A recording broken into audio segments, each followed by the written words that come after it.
Radio Madhuban आया आपके आंगन,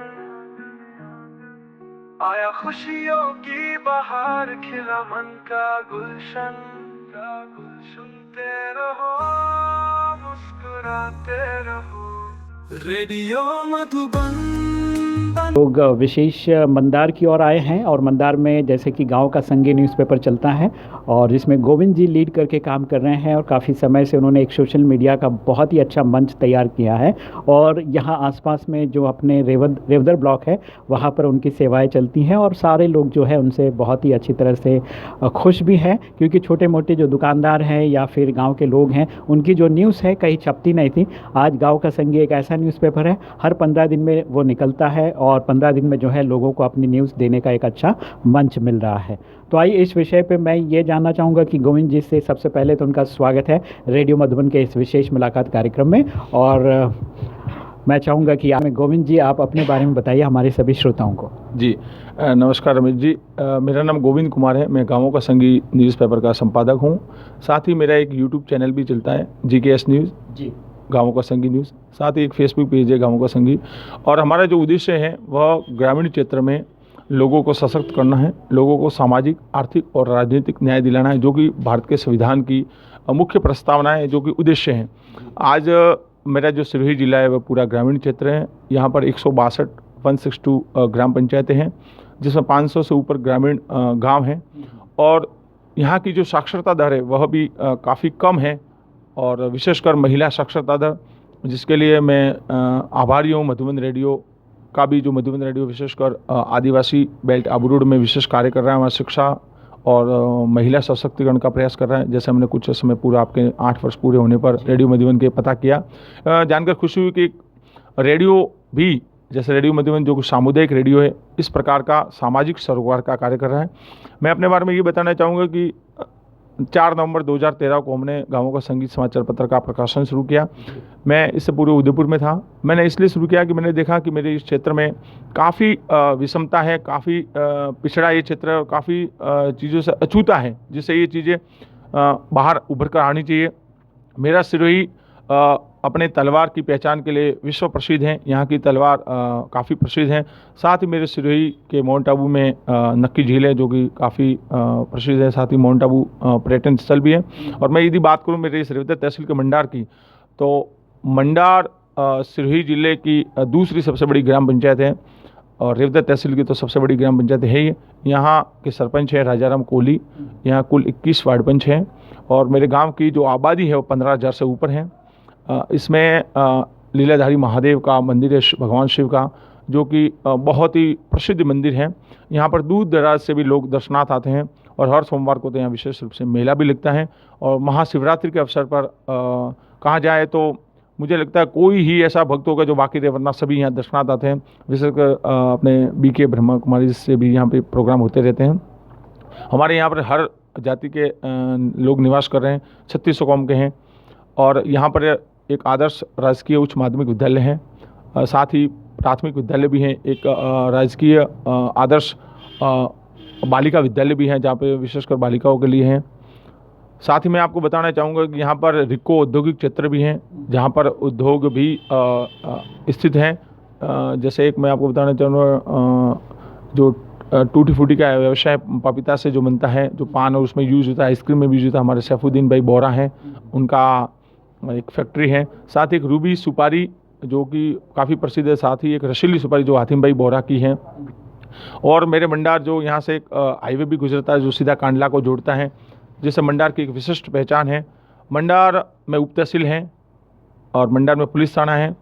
और मैं आपको बताना चाहूँगा तो मंडार की विशिष्ट पहचान, यहाँ के लोग काफ़ी जीवट कर्मठता से मेहनती हैं, कर्मठशील हैं, कर्मशील हैं।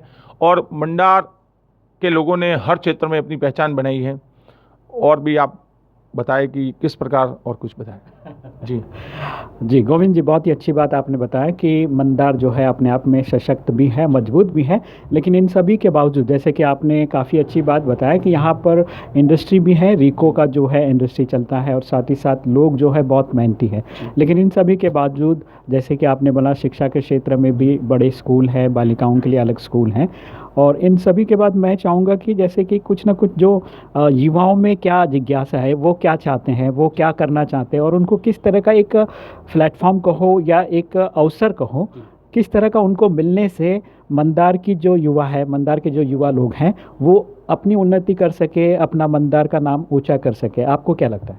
जी, अभी जो समस्या यहाँ युवा फेस कर रहे हैं वो है, जैसे कि मंडार में जैसे युवाओं की मांग भी थी कि मंडार में कॉलेज होना चाहिए, लेकिन खैर वो कॉलेज रेवदन में खोला गया। उसकी सख्त आवश्यकता मंडार में थी, क्योंकि मंडार के आसपास काफ़ी ग्रामीण इलाका लगता है, मंडार बड़ा क्षेत्र भी है। साथ ही युवाओं के विशेषकर रोजगार की समस्या विशेष है। यहाँ के जो युवा है, कुछ युवा तो उच्च शिक्षा प्राप्त करते हैं, लेकिन सरकारी क्षेत्रों में आज रोजगार की काफ़ी कमी है, क्योंकि नौकरियाँ बहुत कम है। तो यहाँ के युवा प्रवास कर जाते हैं, कोई मुंबई जाता है, कोई अहमदाबाद जाता है।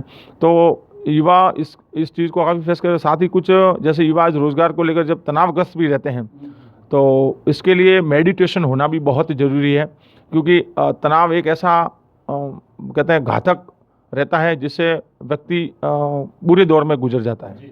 जी। तो इसमें ऐसा आपको क्या लगता है कि युवा कितने परसेंटेज मंदार के जो युवा है वो व्यसन के अधीन हो चुके? जी, व्यसन की भी बहुत बड़ी समस्या, आपने अच्छी बात बताई, क्योंकि आजकल युवा इस गलती की ओर बढ़ रहे हैं। जैसे आज गुटखा खा रहे हैं, बीड़ियाँ, सिगरेट या फिर शराब। जैसे मैं आपको बताना, आपके रेडियो मधुबन का 8 वर्ष के कार्यक्रम में जब करुणा भाई ने बताया कि शराब की समस्या बहुत बड़ी है। जैसे माउंट आबू में भी विशेष, जैसे आबू अपना विशेष पहचान लिए हुए, लेकिन शराब के कारण उसकी थोड़ी सी खराब मैसेज भी जा रहा है।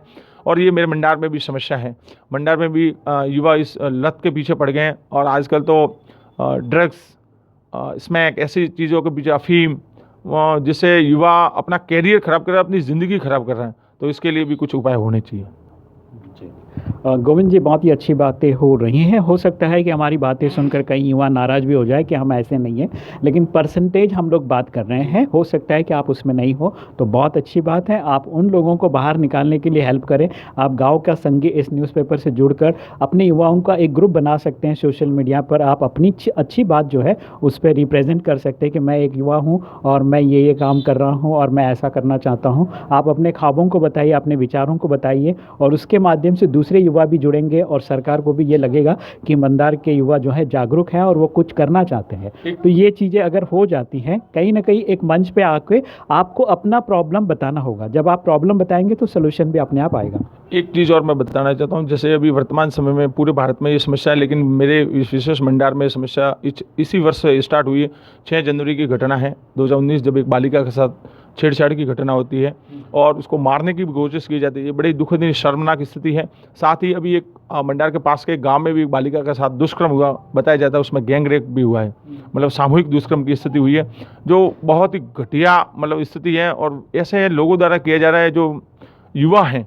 इसलिए मैं युवा को कहना चाहता हूँ, विशेष रूप से उन अभिभावकों को भी, कि आप अपने बच्चों की तरफ ध्यान दें और गलत मार्ग की ओर न बढ़े, वरना एक क्षेत्र का गलत मैसेज, साथ ही उन बालिकाओं का भविष्य भी सुरक्षित नहीं है, क्योंकि नाबालिगों के साथ इस प्रकार की घटना होती है तो इस समाज में गलत मैसेज जा रहा है और हमें काफ़ी गंभीर होना पड़ेगा इस ओर। गोविंद जी, बहुत ही गंभीर विषय पर आपने बात छेड़ी है, और ये सामने हम लोग देखते हैं या हमारे बीच में कहीं ना कहीं से बात आ जाती है तो अपने लिए ना सही लेकिन हमारे मंदार के लिए शर्मनाक की बात हो जाएगी। इसीलिए इस पे हम सभी को मिलकर काम करना होगा, और जो भी इस घटना से जुड़े हुए हैं उनके साथ संपर्क करके उनको समझाने की ज़रूरत है, और हो सके तो कहीं ना कहीं कार्रवाई की बात आ जाती है, उसमें भी हमें सशक्त होना पड़ेगा। तो चलिए आगे बढ़ते हुए छोटा सा ब्रेक लेते हैं और इसी विषय पर आगे बात करेंगे। आप सुनाए हैं रेडियो मधुबन 90.4 FM, सुनते रहो, मुस्कुराते रहो। रेडियो मधुबन आया आपके आंगन, आया खुशियों की बहार, खिला मन का गुलशन। सुनते रहो, मुस्कुराते रहो। रेडियो मधुबन